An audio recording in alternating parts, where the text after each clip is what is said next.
Hi guys, today we're learning how to make emojis bigger on Messenger. First, unlock your phone and open the Settings app.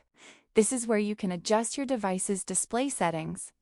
We'll increase the display size before sending emojis on Messenger. Now, scroll down until you find Display and Brightness. Tap on it to open your screen display options. Here you can customize how content appears on your phone. Next, scroll to the bottom of the page and tap Display Zoom. This feature lets you make on-screen items appear larger. It's useful if you prefer bigger text and interface elements. Choose the larger text option from the available display modes.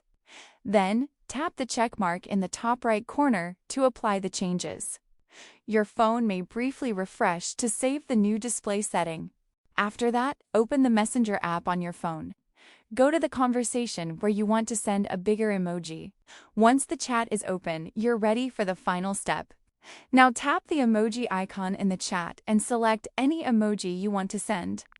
After choosing the emoji, tap the Send button on the right side.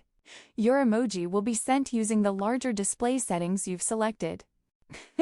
And that's how you can make emojis appear bigger on Messenger in just a few simple steps. If this video helped you, make sure to subscribe and comment below for more easy tutorials.